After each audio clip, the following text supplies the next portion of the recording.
Welcome back to the AM show here on the Joy News channel. Let me say a happy birthday to you, Ruth Coleman, a student of Yamfo College of Health. Here's to more laughter, good health, and favor in all your endeavors. It is my prayer that this year brings you peace that stays and blessings that multiply. Wishing you a blissful and glorious year ahead. So happy birthday to you, Ruth Coleman. The sender didn't add the name, so I don't know where it's coming from, but that's from a loved one to you, Ruth Coleman, wherever you are. Now, let's talk about, import and export, right? Because we understand that there is something called the Ghana ship, the Ghana, okay, it's a smart port note.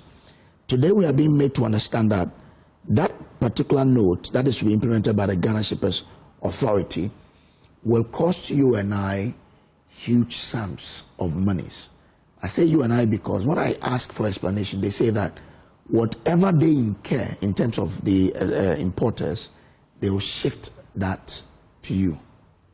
Let's talk about this. And I've been joined in the studio by Obria J. Michael. He's convener of the Coalition of Concerned Exporters and Importers, exporters, traders, and importers.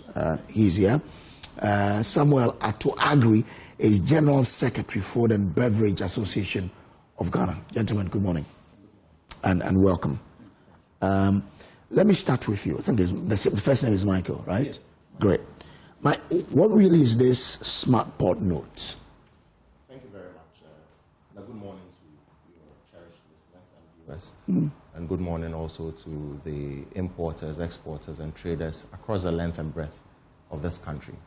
Now, when we say the smart port note, first of all, the smart port note is not new to our jurisdiction.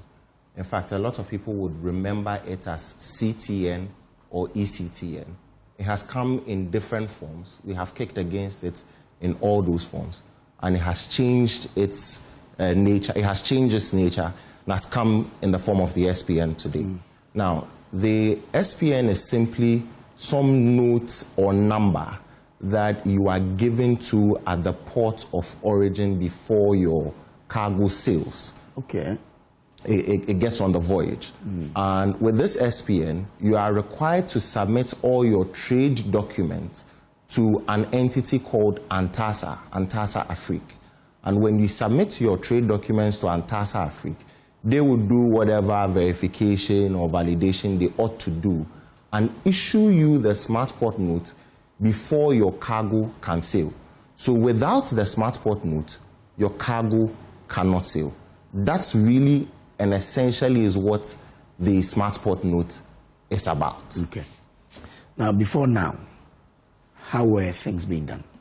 Okay, so before now, you didn't need a smart port note, or you do not need a smart port note before your cargo can sail. What happens is that, so for example, you go to China, you purchase all your goods, or you engage someone, the supplier, they put all your goods together for you, gets into a container, your freight forwarder or agent or whoever is on the other side goes to the port, does all the necessary things that they ought to do at the port, and then your cargo can sail. They give you a BL, that's your bill of lading, and then when the cargo sets off, because Ghana now has a single window system in the form of ICOMS, the consignee can easily go onto the ICOMS platform and input all their trade documents there, so that by the time the cargo berths here in Ghana,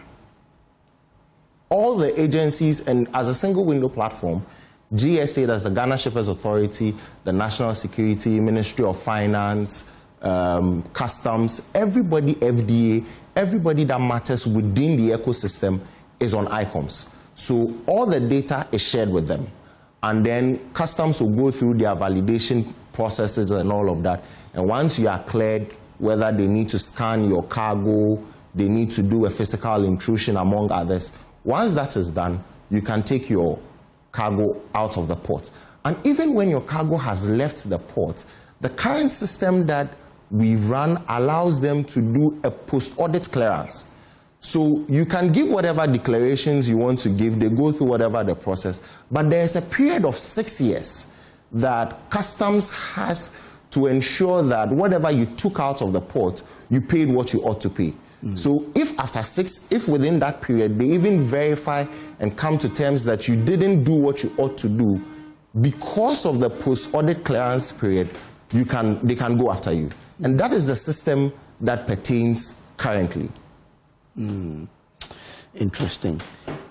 Ms. Agri, so it means that currently I don't need to pay this or pay money for the SPN note, right? Yeah. Or the current system, do you still have to pay something? Okay.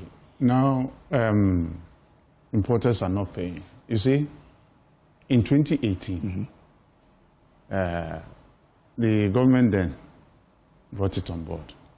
And these same trade associations said no. Oh, they brought this thing on board? They brought it on board. Okay. We cannot. That is the CTN. That was then the container tracking note. Okay. Okay. Now, before your vessel, as he explained, the vessel is loaded. The documentation that comes with it before they issue the tracking notes is to verify the pricing, what is in the container. So it's good. So it makes or it puts you in check whatever that you are importing. But we said no, because of the antecedent costs. We cannot, because people were paying, or importers were paying, between $250 or £250 and more. And when the container berth in Ghana, you have to pay between $15 per container 20. and then $30 for 40 footer. That's 20 footer and 40 footer. So we said no. This is adding more cost to our import. So there's no way we need to accept this. So the then government said, okay, with time, when they rolled out this program, they realized the implications. So they said, let us call it off. So by 2020, CTN was not on Ghana import bill. Now, when you import from the other side of the aisle, what it means is that before your container is loaded, that charge comes with your bill, the bill of loading. So there's no way you can run away from it. And Antasa was the one that was contracted to do the CTN those times when they brought in. And they were not doing it for free. Today, there's a change of governance. So they've come back and said it's SPN. SPN is the same as CCN. It's the same as Sinker. It's the same as all the tracking notes that you get. The names are given, but the tracking note is tracking note. You understand? So they come back and say SPN. And I'm telling them, look, we've been saying SPN is the same as the CTN. So whatever that you want to look at it or how you want to call it, go back to the previous administration. The records are there. It will tell you why they took it off the table on the import bill. Now, Shippers Authority is telling us that this is going to give us a data, real-time data, that is good for us to implement. And Antasa is telling us through their agent in Ghana that they are not going to bill us for any costs. But let me tell you, all the 25 African countries that they are operating, every country has its own charge. It depends on how they want to charge you. So that is how they charge. Your container berths, you are charged. They provide the services through other agencies. They charge you. So it's never free, and it can never be free. But they are telling us today that it's going to be free. So if it's going to be free, and the data that you want, and we are telling you as an importer that it's going to add costs, so therefore, let us look at the issues very well. And the issues are that recently the Finance Ministry, through the GRA, brought about another system that they call the Pelican. They have done their own research based on whatever system that they used. And they've come up with tangible evidence that this can give us a real-time data. It can control the costs that will bring, because you see, the Ghana ports, very expensive in Africa. Now, when you look at how much we pay per our beer, and then when your goods come, government does not accept your values. So they use their own values. That is the benchmark. So they use those benchmarks to evaluate your consignment, and then they ask you to pay the appropriate fee.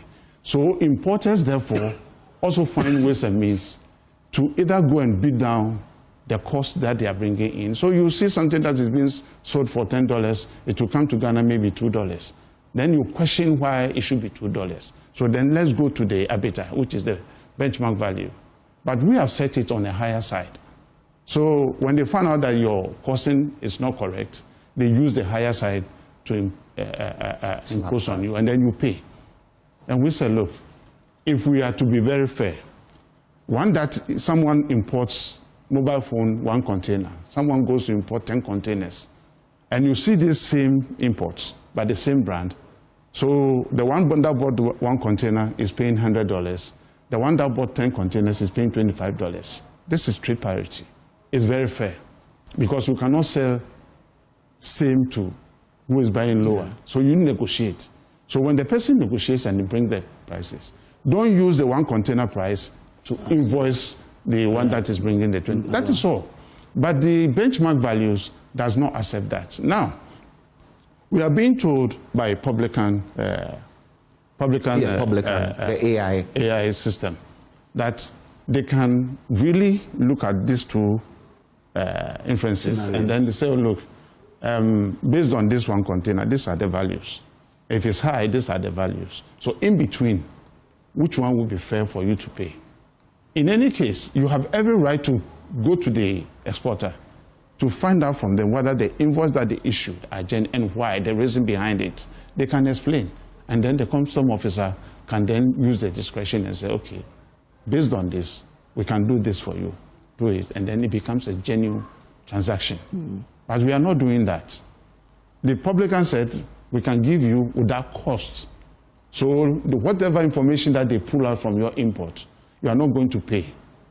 Whatever information that you are going to pull out from the SPN, the back-end charge, they are not telling us, or that they are telling that it's free. And I don't see which African country or all over the world that they are providing those services, they are providing it for free. It's never done. So if I get you, is the Pelican and the SPN going to provide same services? They are going to provide the same services. And one comes at no cost. And that is the best and better service that the GRA and the Finance Ministry presented to us for us to see. And we realized that, look, if it is not going to add any costs, what do we lose? There was no need for them even to engage stakeholders. But then they want to know that we are bringing these things on board. We've done our research. We've seen the disparity in the trade, and therefore we need to correct them. Nobody is interested to see an importer under invoicing. Nobody wants to do that. So when the system is transparent, an importer will give you a transparent invoice. That's you, the government, will get your revenue that you want.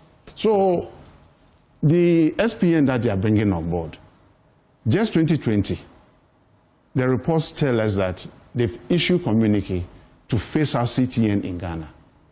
So why is it that when there's a change in governance, you go back and then tell us that, oh, we have the law to implement it, so we'll go ahead and implement it? The law could be there, but how you go about it is the problem that we are facing now. So we are saying, no, it's a no-go area. Once it has come before, go back and look at the data and the reasons why government said no. It's not a party thing. It's a government issue, and it transcends beyond party to party. So if government said no, we are not going to accept the CTN anymore. It's not that we've not done it before. We have done it, and we've seen the consequences. And therefore, let us go back and do the right thing. And when you do an import, the beer, the information that you need to provide as a data is there. It's shared with everybody. When you go to Ghana Standard and you ask them, they will pull it out. If you go to ICOMS, you ask, they will pull it out. If you go to FDA, you ask, they will pull it out. But we need a real-time data that can really help. Okay. So if you are saying it's the data that we are looking for, there is a process, and there's a better alternative, which is the Pelican. So why the SPN? You want to make a point? Yes, I want to make a point. You see, I even want to situate this in better context. Okay. Because you see, like I said, SPN is not new to our jurisdiction. Before 2018, SPN had come in 2015 under the Excellency's first tenure. And it was halted.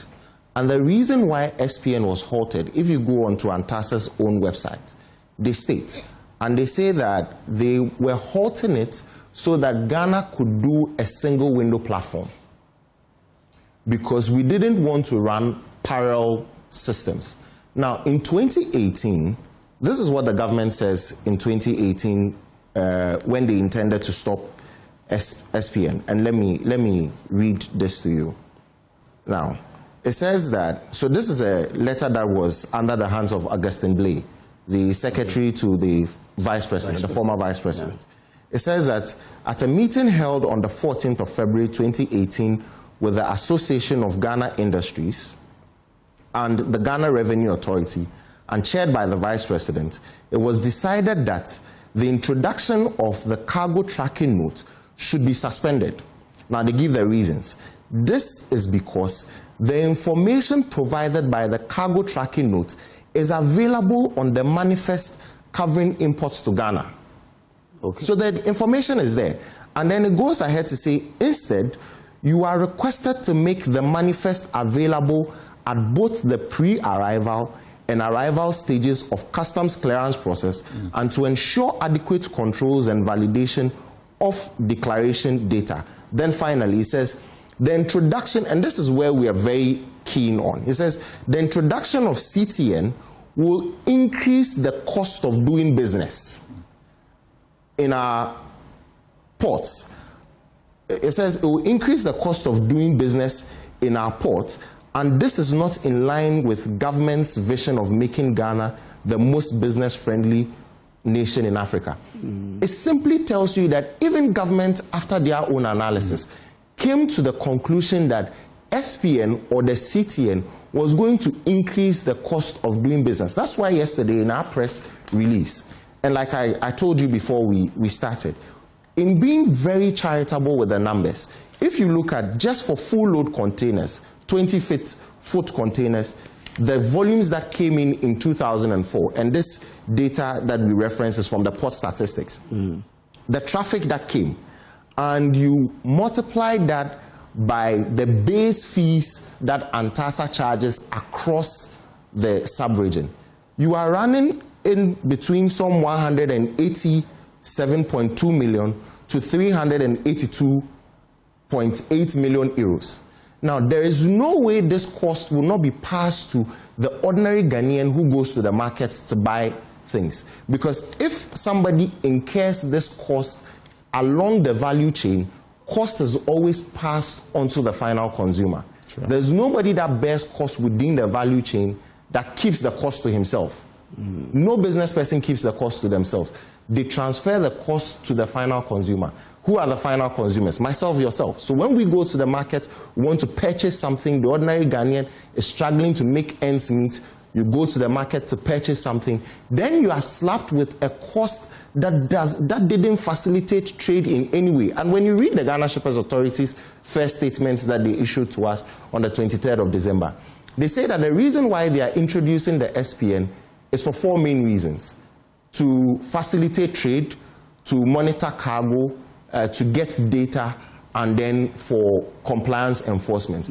I've demonstrated to you here that even the government's previous notice, both governments, the Akufo-Addo government and the John Mahama government in both regimes, had indicated that the CTN, which has come in the form of the SPN, was going to introduce new costs to doing business.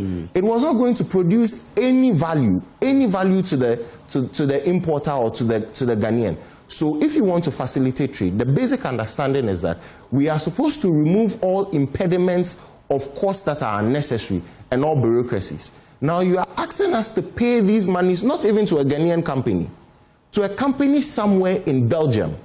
We are going to spend hard-earned forex of Ghanaians on a Belgian company sitting somewhere. When, even before the introduction of the AI that the Ministry of Finance wants to introduce, There are systems that already, if it's just about information, there are systems that gives information. Like I said, ICOMS produces or gives you adequate information if you need it. But that's why I have a bit of, a challenge. On one breath, we're being told government is introducing Pelican to do the same thing.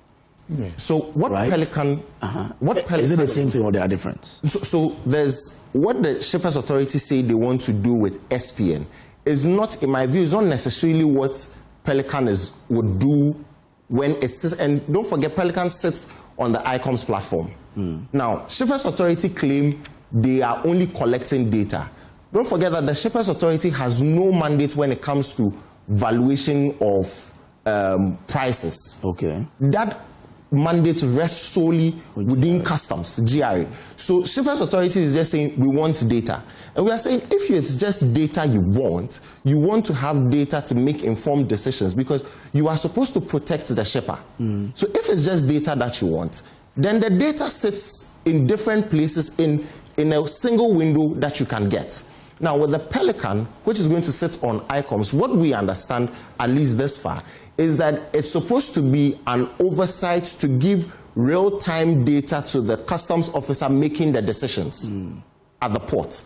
That is different from you saying you want data to do valuation. Okay. If it's, and like I said, if it's data to do valuation, then Shippers Authority should not even be mentioned in this instance. Okay. Then it would appear that they are stepping their bounds in terms of law. So let me get it. If it is just information for valuation, is that what you are alleging you'll be paying for when the Shippers Authority has not announced any fee? So, like I said, what they say they want to do is not, they claim is not data for valuation because they do not even have that mandate. They say they just want data. And that they just want data is what they are asking us to pay for. When you read their notice on the 23rd of December, paragraph 3, line 3, it states clearly that the cost to be borne by the exporter. And I'm saying that if... And does it quote how much? It doesn't quote how much the exporter will pay, but we can glean that from ANTASA's website. Okay. Because ANTASA has a charge that they have across for countries that are on the SPN. Okay. And even in 2023, when the Ministry of Finance had released one notice in respect of that, there were charges attached to it. And those charges are the same as what is on ANTASA's website. So even though Shippers Council does not quote a price, you glean from their website that this is how much it will cost the Ghanaian to do it. Exactly. So, Mr. Agri, we are just wrapping up.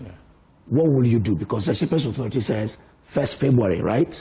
Yes. Then it becomes effective. And it doesn't need your permission to make it effective. It means that 1st February you start paying. So what will shippers do?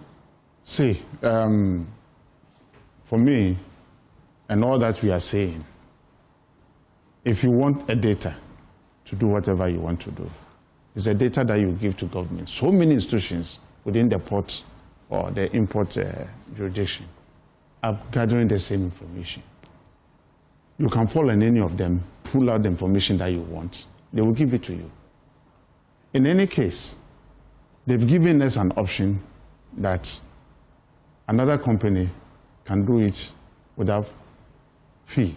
So why don't you fall on them? And this, if you want to do it, is going to be another company sourcing out for the same information. You're also contracting another company to source the same information. What this SPN seek to do, it can never be free of charge. And that is what we are saying, that before they do the trial, go out there and find out why this information or this CTN was stopped. Because the information is there. We've gone there before. So if you want to know anything, just go and pull out that information and then assess it yourself. But I just you need not to employ any company. What will you importers do on 1st February when it kicks in? We'll keep that too, but when we get there, we'll know what to do. All right, I'm grateful. My time's all but up. That's my last words. I'm sorry, my time is up. I have to go. But I'm sure you've made your point and yes, because we want to just simply say, for just 30 seconds, if you would give me 30 seconds of your time, that the Shippers Authority's leadership should be listening to the traders, should be listening to the importers. He is working in our interest. and he cannot decide that it is what pleases his own, should I say, his own egos that he would want to do. If he does that, he is going to send us 25 years back. And he's going to send whatever the government's efforts in making sure that our business and our port communities become more friendly, a little more hostile to the people. And that is not the way an accountable leader should go. And so that is our simple message to him. If he doesn't advise himself, we would advise ourselves. Okay, all right. So that is Michael. You heard that. Michael is the, okay, so I think the statement is here. Let me try and get Michael's name. Michael Obrieje is convener of the Coalition of Concerned Exporters, Importers and Traders. And earlier you heard Samuel Atu-Agri, General Secretary for the Beverage Association of Ghana. Gentlemen, thank you very much. You're welcome. Do stay with us. There's much more to come.